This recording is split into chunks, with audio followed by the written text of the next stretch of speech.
Today we're going to be doing a bikini wax step by step. It is so easy to do at home. And I have all the products that you need linked in the description box down below. This is going to be quick and simple. So let's jump right into it.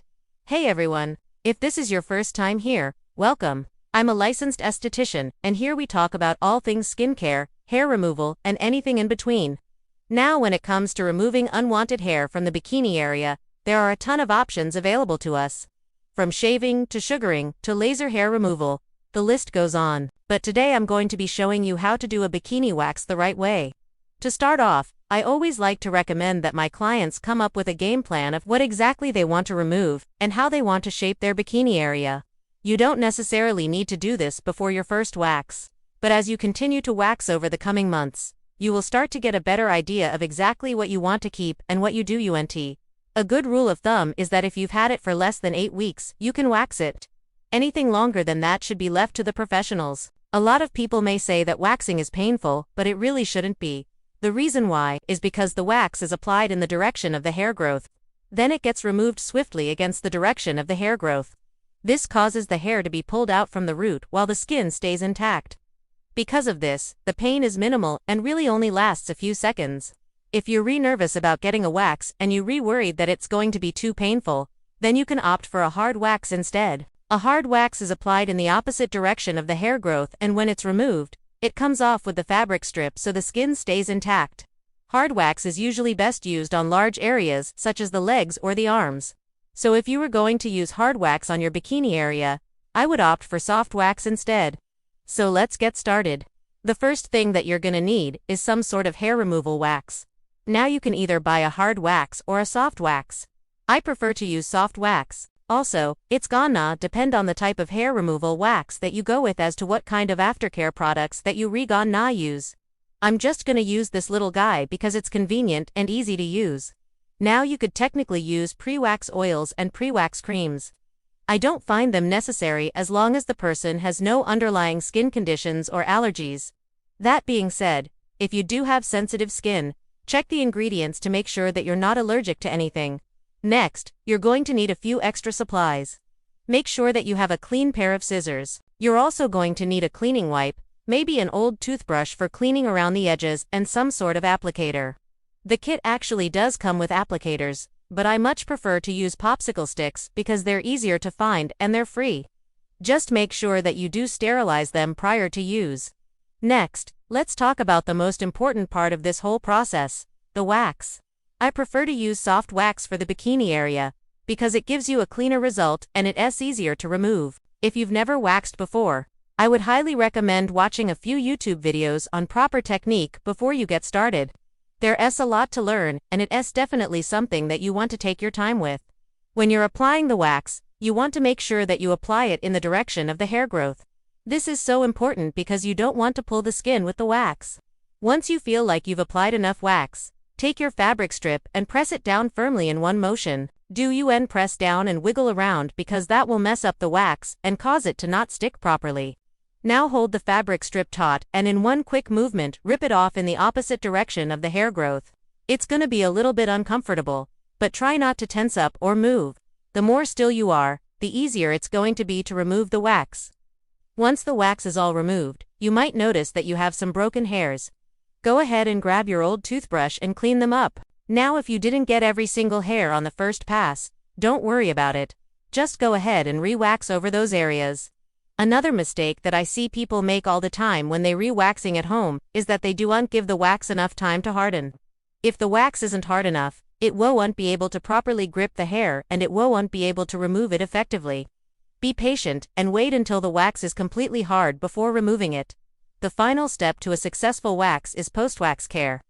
After you've removed all the wax, you might notice that you have some redness or irritation. This is normal and it will go away on its own within a few hours. To help speed up the process, you can apply a cold compress to the area.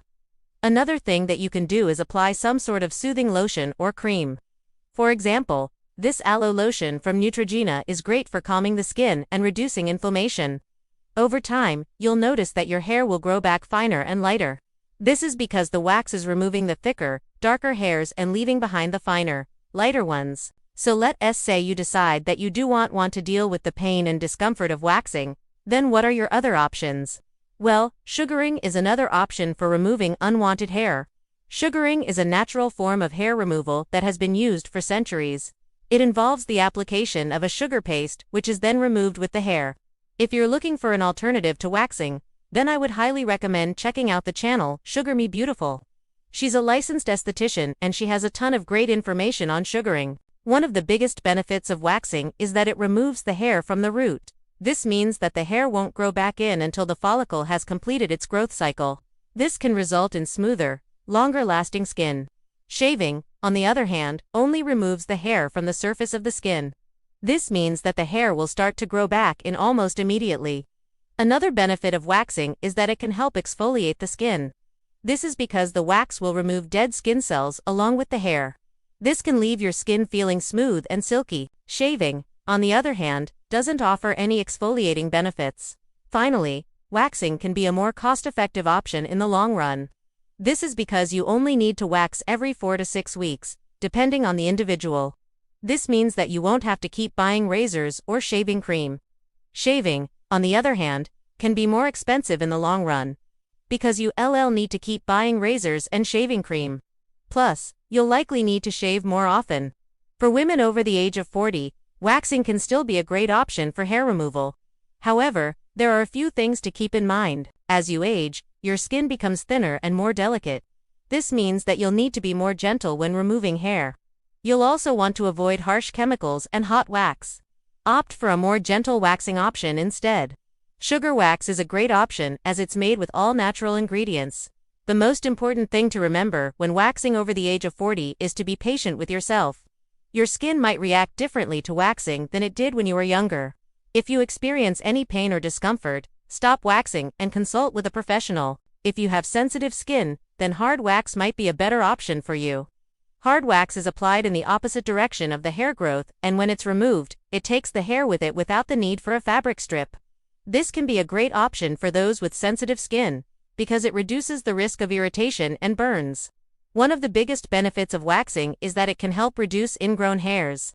This is because the wax will pull the hair out from the follicle, which helps to prevent it from becoming ingrown.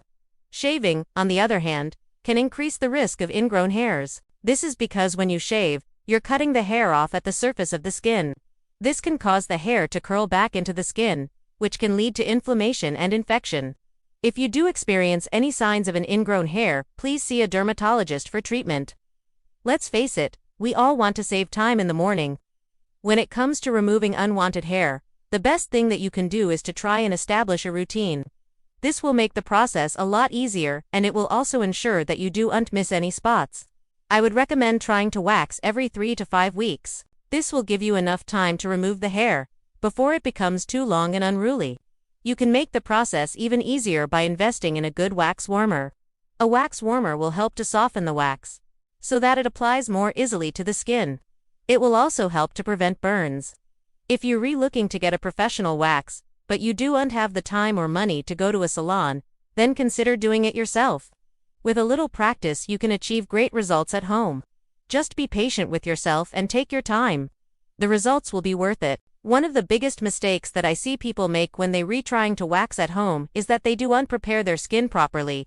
The skin needs to be clean and free of any makeup or lotion. Otherwise, the wax won't apply evenly, and it won't remove the hair effectively. Another mistake that I see people make is that they don't disinfect their tools properly. This can lead to infection and other complications.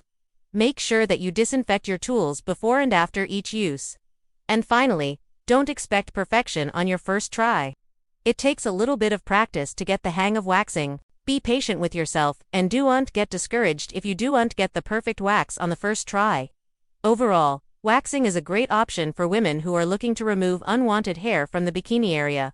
It's relatively inexpensive, it's quick and easy, and it provides smooth, long-lasting results.